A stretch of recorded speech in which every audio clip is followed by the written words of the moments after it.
All right. It's April 24th? April 24th today. We've both been back from our trip now. This is Val, who I was traveling with, and we've both been back from our trip for, 3 weeks now? Yeah. And so I just wanted to come over to her place. You can see how beautiful it is here. You can't see much. The lake, you can almost see through the trees there. Anyways, it used to be my place. Now it's Val's place. We just wanted to do a video. We're going to do 2 videos that we're filming today. One is on, I did a short trip very early on into our trip to another town to pick up a parcel. And so both of us spent the night in different places. So I spent the night in Redding and she spent the night in, what was the name of that town? Oh, all I remember is Target. Yeah, I remember that too. So she had an experience at Target and she was all by herself, and this was only like, what, the second or third night into your trip of sort of solo traveling with her little trailer there. Tell us what happened.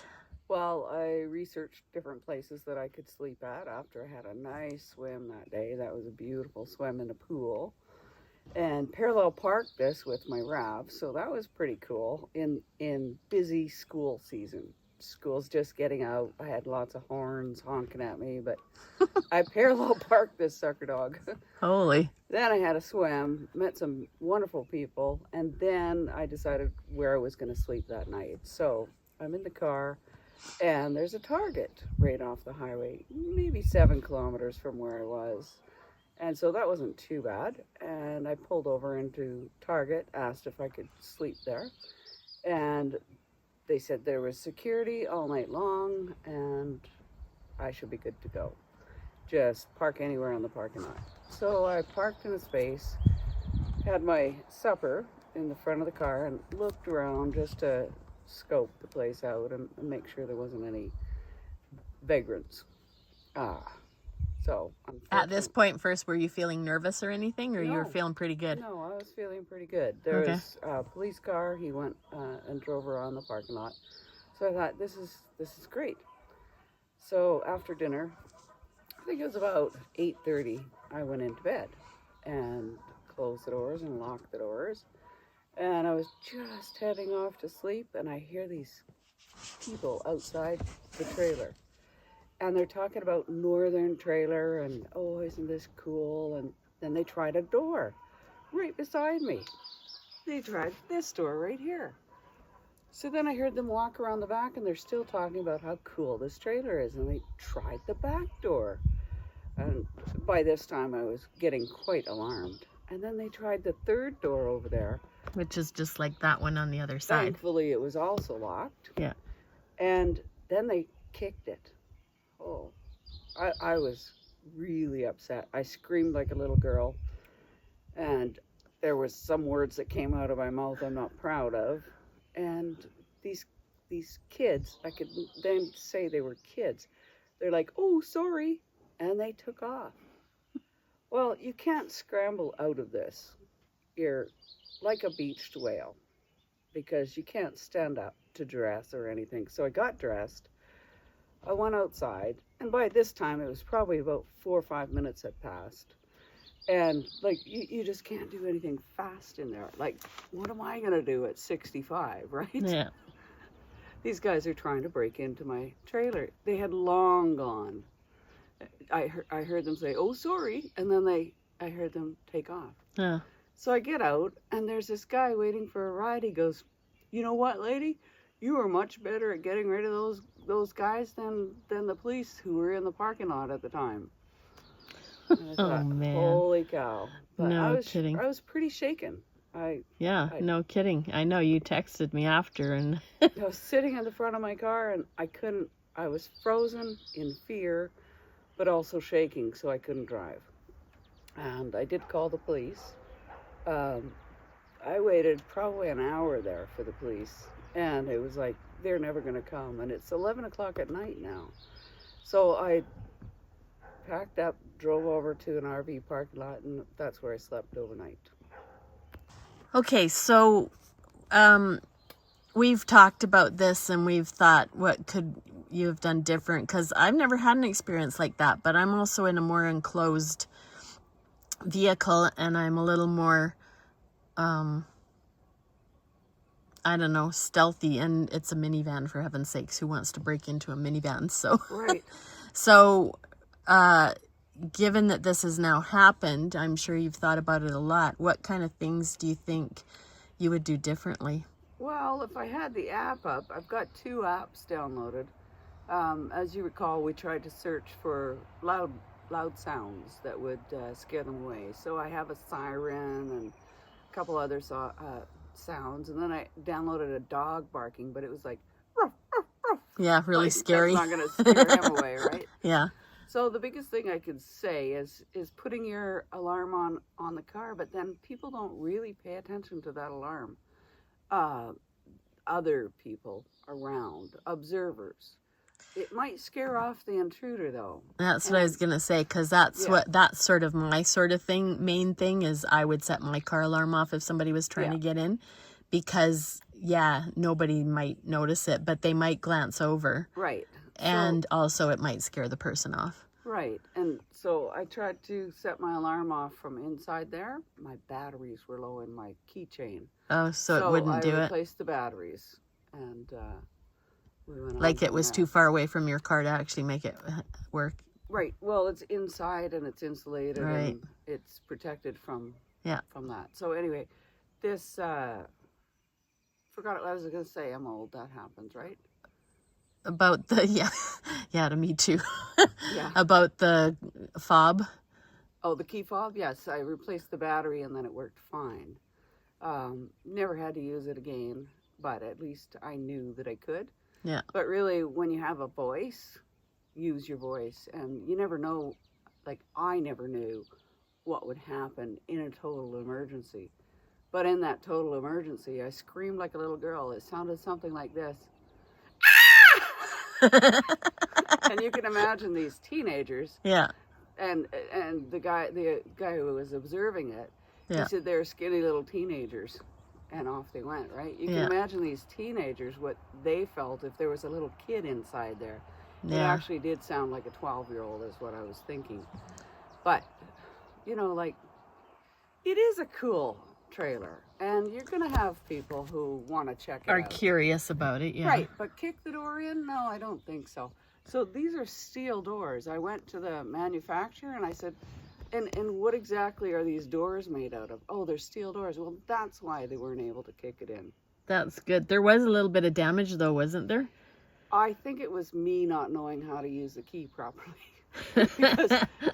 because the keys all work. Yeah. So, yeah. Because there's like a deadbolt and a Yeah. regular lock on them, yeah? Yeah, and so inside, I only had the regular lock locked, and now I know how to do the deadbolt as well. So they're never going to break it in, you know, I mean. Yeah. And it's insulated here, and the sidewalls are insulated, so you can't really kick it in, you know. Well, that's a comfort. Yeah, so the manufacturer was really helpful. They're right in the Kootenays, so they manufacture locally in BC here. Yeah. And they're really, like, they're right on when you email them. They're about half an hour out from emailing you back, so I was happy about that. Would you do anything different also in where you choose to park? Like, do you have any sort of new parameters or anything, or ways that you decide? I think I'd eliminate a few spaces where there's cheaper things to buy. So Target has cheaper things to buy. Costco has more expensive things to buy. Costco parking lot versus a Target parking lot is probably better. A casino is very helpful because they always have security and they always have cameras around. So I really appreciated the casinos. The truck stops, however, weren't all that great. They were very, very noisy. But they have showers and other stuff that's helpful. Yeah. There's pros and cons, I guess. Yeah, but you know. But as far as safety at a truck stop, there's a lot of people around, so you wouldn't necessarily have trouble there either. Yeah, there's truck stops / casinos, though, and they're not all that healthy. Yeah. So yeah, I Oh, yeah. pay more attention to the casinos. What about iOverlander? Was that helpful? Like, I think it did say something, and you just about somebody had made a comment on that Target about maybe some sketchy people, but they thought it was fine. Yeah, yeah. So around the back you could park as well, and it did seem unreasonable to park around the back because there's not a lot of people there. Yeah. So I want to park where there's a lot of people. So Yeah. I guess I did the best I could with the information I had. Well, you were really new at it and good immersion into it. Yeah. But yeah, not a great way to start things off. No, but I managed to have a successful trip anyway. Have a what? Successful trip anyway. Well, good. Yeah, I thought it was successful too. Thank you, Val, for sharing your story. It's kind of everybody's worst nightmare to have someone invade your space or worse. And I know that really, really scared you, and you were scared for quite a while after that, even though you didn't necessarily say that on the video. So I think it's important that we think about this and talk about this. And I know there's lots of videos out there.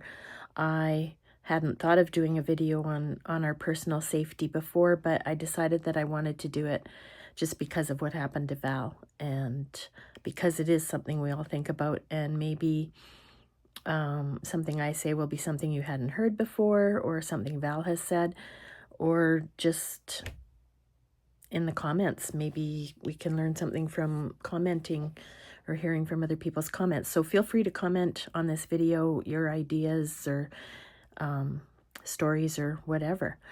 But I just have a sort of a bit of a list. It's not an exhaustive list of things that I wanted to sort of add to what Val had said. And that starts with, where do you park?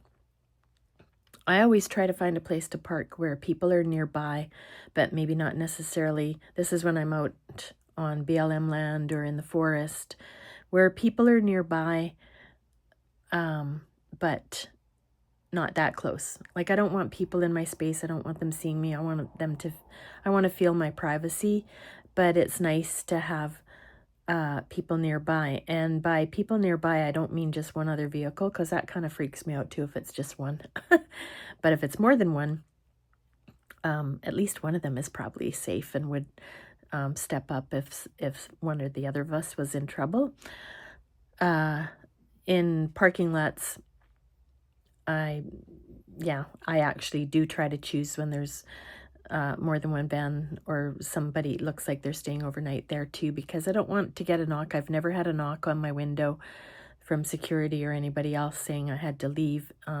I hope that never happens. But if there's other people camping there, there's a good chance that that's not going to happen. And also watch for signs in parking lots like Walmart's and Costco, because if it says don't park overnight, then don't park overnight, or you will get a knock. I've heard somebody say that if it says no camping, that doesn't mean no overnight parking. No camping just means that you can't set up and squat there and bring all your cooking utensils and barbecues and seats and everything out and put out a rug outside. It's for overnight camping usually. Overnight stays are what parking lots are for, not for camping, especially if that's what it says. Always make sure that you're early enough so that if the spot that you've chosen for the night, if you've planned ahead, it doesn't look good to you. I always try to pull into a lot and kind of drive around, see how it feels. Maybe even sit in my van in the driver's seat for a while until I sort of get the idea of what it's like around there. The kind of people that seem to be passing through or whatever. I also check reviews. Like, I've usually found the parking lots on iOverlander, or even if I haven't, they're probably on iOverlander if it's a parking lot in a town. And if you check the reviews, you will maybe see if there's anything sketchy about it, even before you get there. But it's always good to not just have plan A and plan B, because if plan A doesn't look good, you need to find somewhere else to go, and you don't want to be panicked about it. And if plan B doesn't work out, then plan C. If it comes to plan D, well, I'd say probably panic. No, just kidding. Just try to stay calm and keep looking, because there's always some place somewhere. I have a list on my phone of potential places, like hospital parking lots. Some people do that. I'm a little bit nervous about that, but I mean, people are in there visiting. People are there for emergencies, and their cars get left there overnight. But I put window covers on my vehicle, so it's pretty obvious that I might be in there. So I'm a little nervous of that, but depending on your circumstance, that might be a really good spot. Hotels in Canada, most hotels, when you check in, ask for your driver's license or your license plate number. So they're going to know that you're not registered there. I've seen on lots of YouTube channels where people in the States do travel and stay in hotel parking lots, and it doesn't seem to be a problem. I've never done it, so I can't vouch for that, but it's on my list as a backup thing. Cracker Barrels, Costco's. I've got a whole list of things. It's quite long, and it's good to have a long list so that if you're stuck and can't think of something, then you have some ideas. Especially if you're starting to get a little bit panicky because you don't know where you're going to stay. A list will, these things might not pop into your head when you're a little bit worried. So it's good to have a list. Weapons inside your vehicle. Well, I shouldn't say this on my channel, but I don't really carry, I do have something, but I don't really carry weapons in my van because I'm so uncoordinated that if I tried to get somebody that was trying to break into my vehicle with some kind of weapon, it probably would be fairly simple to get it away from me and use it against me. And like I think of knives or guns, and I would never have a gun. I don't own a gun, and I probably never will own a gun. I don't want something like that in my vehicle. But knives or whatever, pepper spray, bear spray, whatever you want to call it, I would never spray that inside the vehicle, because you know who's going to get the worst of that is the person who's in the enclosed space. The person who's trying to get in can back away and probably be protected from it, and then come back again when you're incapacitated because you sprayed bear spray. So I don't have that in my van.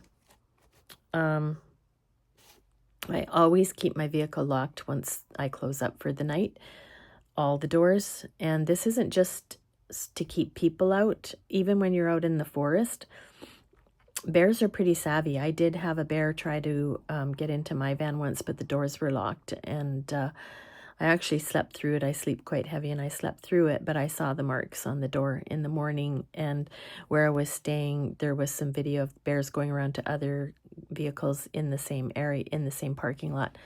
So it's good to keep them locked, not just for people, but also for animals. I don't have an answer for this one, but I just started thinking about it when I was making up my list. Is I will keep my windows opened once it starts getting really warm.